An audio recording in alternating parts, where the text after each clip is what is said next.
Premier jour du Wallifornia Music Tech ici à Liège sur le Festival des Ardentes. Nous sommes avec Jérôme Van Herve. Bonjour Jérôme. Bonjour. Et Margot aussi de la première.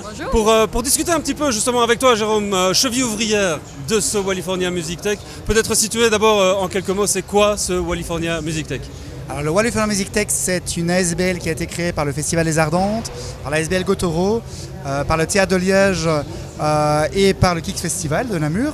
L'objectif est de faire à moyen terme de la Wallonie et de la Belgique un hub tech et musique de référence dans le monde. C'est assez ambitieux, c'est bien. Oui, assez ambitieux. Et pour faire ça, on a différents événements qui nous permettent de le faire pendant toute l'année, mais surtout dans le cadre du Festival des Ardentes. Et donc le domaine des musiques tech, c'est quand même un gros domaine. Est-ce que c'est une volonté, une opportunité, une obligation pour Lean Square d'aller vers ce domaine-là? Est-ce que c'était hyper important ou est-ce que vous auriez pu aller vers un autre domaine? Alors le domaine, il n'a pas été choisi par hasard, en effet.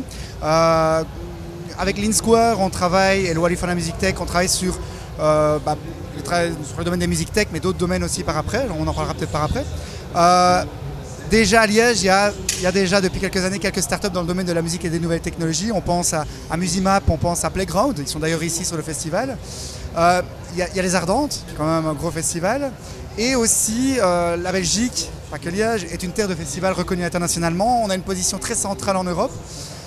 Et aussi, avec Lean Square, depuis 2 ans, on s'est dit qu'il serait intéressant d'investir dans des startups dans le domaine de la musique. Et vous allez voir dans les prochains mois également dans le domaine de l'entertainment tech et des médiathèques. Peut-être rappeler aussi, c'est quoi Lean Square, un fonds d'investissement? Ça peut être intéressant de savoir un peu comment ça fonctionne aussi. Tout à fait. Alors, Lean Square est un fonds d'investissement, c'est une filiale du fonds Meuse Invest. Meuse Invest, il y a 12 fonds dans Meuse Invest et c'est un peu le bras digital de Meuse Invest. On existe depuis 4 ans et on a déjà investi dans plus de 50 startups nationales et internationales pour un montal de co-investissement, c'est très important le mot co-investissement, de 27 millions d'euros et notre part là-dedans est de 9 millions. Alors, Music Tech, pourquoi est-ce qu'on va là-dedans? On se positionne fort comme un smart investor, c'est-à-dire qu'on ne veut pas juste investir dans les boîtes, on veut également, je vais utiliser le mot smart investor, on veut également proposer à nos startups investies tout un réseau dans des domaines très précis comme la musique qui vont leur permettre de grandir très vite. Et on voit qu'il y a des intervenants autant francophones qu'anglophones, mais il y a beaucoup d'anglophones et il y a beaucoup de grosses pointures. Est-ce que c'est important d'aller justement à l'international dans ce genre d'événement ou est-ce qu'on pourrait se contenter de rester dans le marché belge? Alors c'est très important de faire des choses localement et on en fait depuis des années déjà. C'est très important d'aller à l'internationalisation avec les startups. Sinon, on resterait toujours avec les mêmes personnes. Et c'est pareil dans les autres pays, il n'y a pas qu'en Belgique et en Wallonie. Et donc l'objectif est évidemment d'aider ces startups locales à grandir et à les connecter avec d'autres startups internationales et avec des experts et des fonds d'investissement internationaux. Et c'est très riche. Je ne sais pas l'évaluer, il y a tellement de rencontres qui se font pour le moment. Je croise les gens, ils me disent ouais, je viens de rencontrer le numéro 2 d'Universal, je vais parler avec celui qui est responsable du studio Abbey Road. Et donc c'est très riche et ça leur apporte beaucoup. Et donc justement, c'est riche et il y a des intervenants très importants. Est-ce qu'on peut avoir une idée de l'investissement que c'est pour Lean Square de monter un événement comme le Wallifornia? Alors très important, Lean Square est partenaire de l'événement. Ouais. J'ai cité les partenaires qui ont fondé la SBL tout à l'heure. Ça a un coût, c'est certain. On a des partenaires publics et privés et je les remercie très fort. Alors, on en voit certains là derrière. Sans eux, on ne saurait pas y arriver. Et il faut vraiment voir cet événement comme un investissement long terme. Clairement, ce qu'on a fait l'année passée, déjà dans la première édition, était déjà très bien, on en est très fiers. Ce qu'on fait cette année montre qu'on grandit encore, mais il ne faut pas s'arrêter là. On utilise toujours l'image de... On a fait décoller un avion. On ne remet pas du kérosène dans l'avion, il faut le faire atterrir ou il s'écrase. Mais notre ambition dans les 5 ans, ou même dans les 4 ans, c'est de faire passer cet avion en satellite, c'est-à-dire d'être quasi auto-rentable, avec justement l'organisation d'événements pro où il y a des ticketing payés par les pros, par les sponsors qui permettent justement de pouvoir avoir un business model qui fonctionne. Le modèle c'est quoi? C'est South by Southwest à Austin, Texas ou c'est Sonar à Barcelone? On sent bien l'affiliation de tout ça pour tous ceux qui sont un petit peu au courant de ce qui se passe dans l'univers des technologies, le monde des startups, le monde des médias, le monde de la technologie. En fait, c'est toujours un peu le même poteau-poteau. C'est pas péjoratif de le dire comme ça, mais c'est vrai qu'on croise souvent les mêmes têtes. Alors, croiser les mêmes têtes, alors oui, pour répondre à ta première question, on s'inspire très fort du South by Southwest. On est d'ailleurs partenaire, l'organisateur du hackathon du South by Southwest est ici pour nous aider à le co-organiser. Donc c'est pour ça que dans le hackathon, on avait pas mal d'internationaux qui étaient là, et pas que pour ça, mais entre autres pour ça. On est partenaire avec le Sonar, ils seront d'ailleurs là demain pour remettre un prix à la meilleure start-up Et ce sera en l'occurrence un stand de Sonar l'année prochaine, donc c'est assez sympa. Ce ne sont pas exactement les mêmes personnes. Là où on se différencie et là où on ne veut pas changer, c'est qu'on veut vraiment ne faire que de la musique tech. Eux, ils sont plus dans les industries créatives au Sonar et plus dans tout ce qui est entertainment tech au South by Southwest. Et donc l'objectif, nous vraiment, c'est d'ici des Ardentes avec le California Music Tech, c'est de n'attirer que de la musique tech.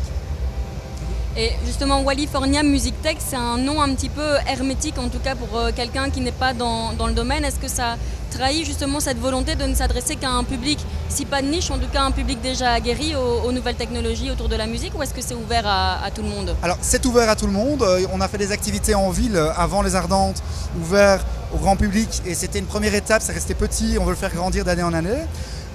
Ici au cœur des Ardentes, là où on est maintenant, c'est ouvert spécialement aux professionnels nationaux et internationaux, les artistes, les agents, les labels, les organisateurs de festivals, les salles de concert, etc., les startups, etc., etc. Mais comme ici derrière nous, il y a le Startup Garden, où il y a toutes des startups, il y a une trentaine de startups internationales qui sont là, qui présentent leurs innovations dans le domaine. Il y a le California Park, il y a la Gaming Zone, et ça c'est ouvert aux festivaliers. Donc clairement, on a envie de combiner les deux, mais on sait que c'est un très gros challenge. Clairement, tech, musique tech, California Music Tech, on sait que on a encore beaucoup de travail à faire en termes de communication, en termes d'attrait aussi d'un public différent, mais c'est pour ça qu'on veut le faire sur le long terme. Pour le moment, on a clairement notre public très start-up, très innovation, mais je suis convaincu que dans 2, 3, 4 ans, on a la même discussion, on sera complètement différent. Et la grosse amélioration par rapport à la première édition, c'est quoi le truc dont vous êtes le plus fier pour cette deuxième édition? Alors on est dans le 8e jour et le premier jour aux Ardents. Je vais plutôt parler des nouveautés. La première nouveauté, c'est les activités en ville qui ont lieu du 27 juin à hier, au 4 juillet. Mais également cette partie pro qui avait déjà lieu l'année passée. Mais l'année passée, c'était essentiellement centré start-up. Cette année, on a vraiment des conférences qui touchent tout type de public. Les écoles, les universités. On a un jour spécifique là-dessus samedi. Les organisateurs de festivals, c'était plus aujourd'hui. Tout ce qui est live, c'était aujourd'hui aussi. Et demain, on a toujours notre jour des startups qui est là. Donc les deux grosses nouveautés, c'est des activités en ville qu'on a fait avant les Ardentes. Et la deuxième nouveauté, c'est vraiment essayer d'attirer de plus en plus de pros ici, que ce soit nationaux ou internationaux, qui nous permettent d'avoir un business model qui tourne. Okay. Dernière question, les startups que vous aidez à, si pas à se lancer, en tout cas vous aidez à se développer, est-ce qu'une fois qu'elles volent de leurs propres ailes, vous avez encore des nouvelles d'elles, vous restez en contact, ou est-ce que vous les laissez complètement voler en freestyle? Alors, pour organiser cette deuxième édition, je n'y serais pas arrivé sans déjà nos startups locales, Musimap, Playground, Juki, enfin toutes les Belges. Mais clairement, depuis l'année passée, depuis nos premières éditions, on a réussi à attirer des startups japonaises. On a, je crois, 7 startups autrichiennes, des startups allemandes, sans nos partenaires qu'on connaît depuis l'année passée, qu'elles soient startups ou autres partenaires. Et donc clairement, j'en reviens à ne plus oublier ta question. Donc clairement, l'objectif c'est de grandir et d'avoir de plus en plus de startups internationales. Et d'accompagner ces startups. Oui, voilà, et d'accompagner, merci. Et d'accompagner ces startups. Déjà, prioritairement nos startups locales, mais aussi, grâce à nos startups locales, les startups internationales, et de créer un écosystème européen et pourquoi pas plus long terme international autour de tous ces gens. Ok, merci Jérôme. Et en ayant attiré quand même pas mal de gens très intéressants ce matin, entre autres et encore dans les jours qui viennent, pour toutes les keynotes, des conférences qui sont en anglais, souvent en anglais avec des intervenants de temps en temps francophones qu'on va essayer d'avoir évidemment sur le plateau d'ici à la fin du festival. Mais toutes les vidéos des directs sont déjà disponibles sur Rovio, donc vous pouvez tout à fait aller y jeter un œil si ça vous intéresse. Merci Jérôme. Merci Jérôme. Merci.